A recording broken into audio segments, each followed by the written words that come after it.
প্রথমে আমাদের বুঝতে হবে সুন্নতের আলোকেই এটা বলতে আমরা বাধ্য হচ্ছি যে কোরআন কারিমে এবং হাদিস শরীফে শাবে বরাত বা লাইলাতুল বারাত শব্দটি কোথাও আসেনি।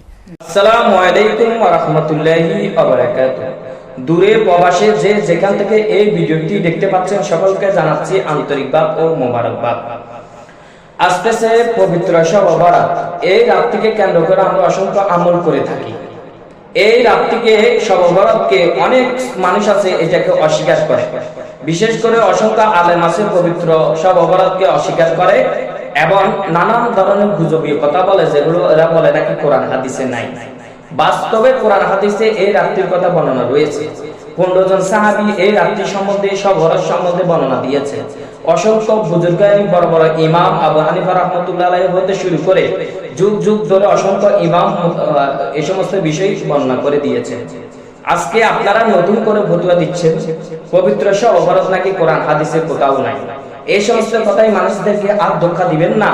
মানুষ এখন কিন্তু বুঝে, মানুষ এখন কিন্তু চালাক হয়েছে, মানুষ এখন কিন্তু জ্ঞান আছে মানুষের থেকে। আপনারা এই সমস্ত ধোঁকা দিয়ে দিয়ে মানুষের ঈমান নষ্ট করতেছে। যুগ যুগ ধরে করে আসছি আমরা পবিত্র শবে বরাত, আজকে নতুন করে এরা ফতোয়া দিচ্ছে এগুলো নাকি কোরআন হাদিসে কোথাও নাই।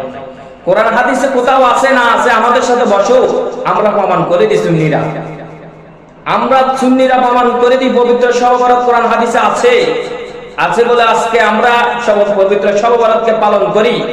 অসংখ্য আমল রয়েছে। এই রাতে কান্নাকাটি করলে আল্লাহ তাআলা মাতা পিতার কবরে আযাব মাফ করে দেয়। অসংখ্য বর্ণনা রয়েছে। তোমার থেকে মনে হয় এলেম নাই, তাই বলে তুমি মানুষদেরকে ধোঁকা দিচ্ছ। পবিত্র শবে বরাত রাতে নাকি কোরআন শরীফে নাই, হাদিসে নাই, কোথাও নাই, এই সমস্ত কথা বলে ভাই এখনো সময় আছে, তওবা করেন, আল্লাহর দরবারে ফিরে আসেন, পবিত্র শবে বরাতকে নিয়ে আপনি আমল করেন, দেখবেন আপনার জীবন খুলে যাবে ইনশাআল্লাহ। আপনার জীবন সুন্দরভাবে যাবে। মানুষের গীবত করিয়েন না, নবীর শানে বেয়াদবি করিয়েন না, ওলির শানে বেয়াদবি করিয়েন না।